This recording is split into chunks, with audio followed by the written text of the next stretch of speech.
Can't remember who it was against, but he was, again, basically flat-footed. People were coming, and he just flicked the wrist, and it was like on a rope 40 yards and right there on the money. Yeah. So, yeah, I mean, I'll watch any game that he's in.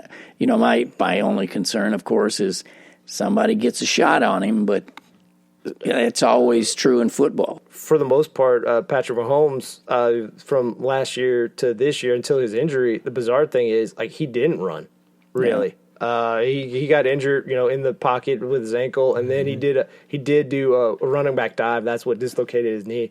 But the bizarre thing is he came back from an injury, and a big part of their success is, like, particularly in the postseason, he started running the ball more. And obviously he's not the running talent that Lamar is, but like his ability to run opens up so much, and it stresses the defense horizontally in addition to obviously vertically with how he can pass. Extend the play, right? So, but I would say this: let's get him a different voice. He's got that sort of does that not match Fozzie Bear voice. Oh, you're talking about Lamar or Holmes? Oh, yeah. Okay, you want to talk about the Hall of Fame class of 2020? Yeah, I want to say, like... you like it? Yeah. Troy Polamalu. I got to go for him just for the hair alone. I want to see that statue or whatever they How make. are they going to do that? Can you cast hair in bronze?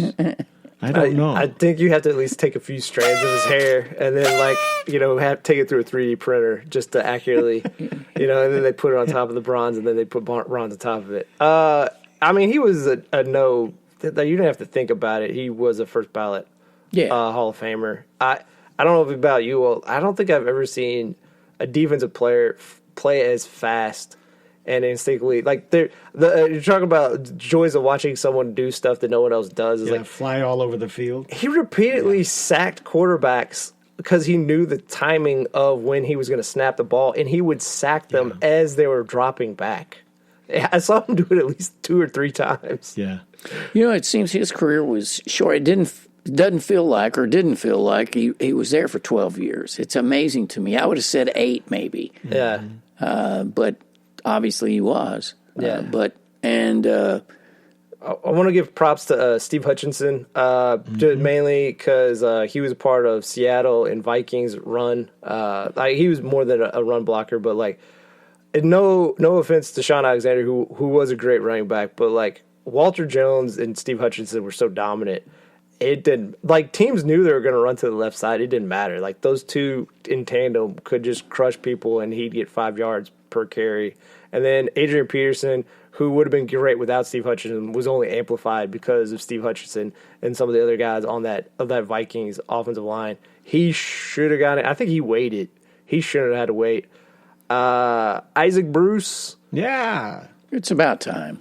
Yeah. Hey, it's about time. I mean, when you look back at that team, the greatest show on turf. We're talking 20 years ago, right? Yeah. 1999, 2000? Yeah. Yep.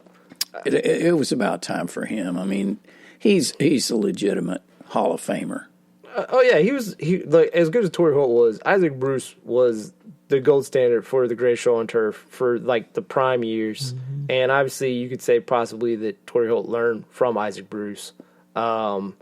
Just it's nice to see someone besides Kurt Warner.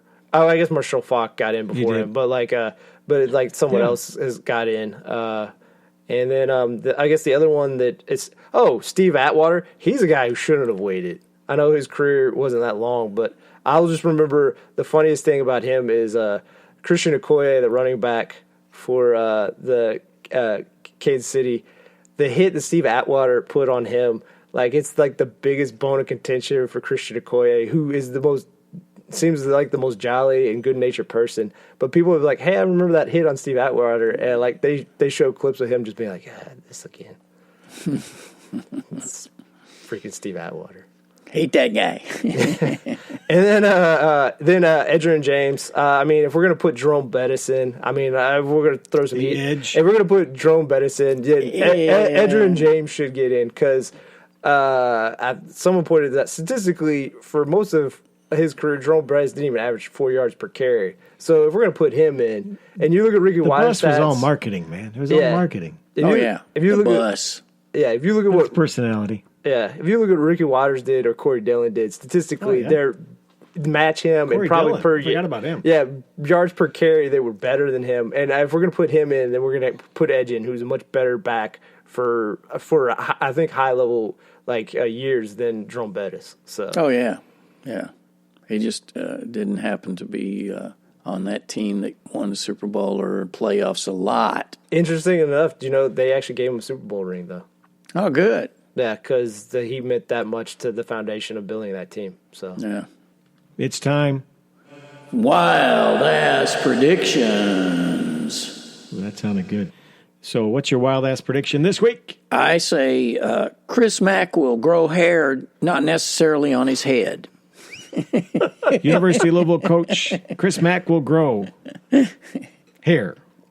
Not necessarily on his head now. Come on. Okay, I think Mr. Dog, Sir T. I think it's an outside shot. I think he should stay with the Patriots. I do think there is a legitimate shot that Tommy? Brady goes to the Raiders. I think Wow. that's the one that makes the most sense. What about the photo over the weekend? In the tunnel and all. Oh, he needs to make some extra money on the side with Hulu, but I still think he's been spotted with. Was he with Chucky? We could get into it. Chucky. We could Was get he with into Chucky? it. We could get into it in another episode. I'll just say this from the beginning of this season Chucky. to the end of the season, what Brady has done to drum up interest on where he's going to go has been masterful. It's been a master class. Yeah. He's a genius marketer until he so- gets hit too many times. Yeah. My wild ass prediction is the XFL will merge with the NFL in 4 years. Whoa. We'll have 3 teams in Los Angeles. Will we finally get a team in St. Louis? The That Battlehawks. Keep the Battlehawks. Battlehawks, That's baby. Wildcats in Los Angeles. Battlehawks sounds like a 1980s kids cartoon. Where they're Yeah. trying to sell you all these. Power Rangers, Battlehawks. Well, I think we've come to the end of another fine episode, and I'm sorry, Andy Reid, bite me. I'll just go on the other side. Go ahead. I'm happy for Andy Reid. Happy for Eric Bieniemy. OC probably should have got a head coaching job this offseason. And Patrick Mahomes. So just Rock on with your bad self. Sports and Other Stuff is sponsored in part by Carlton's Men Fashions.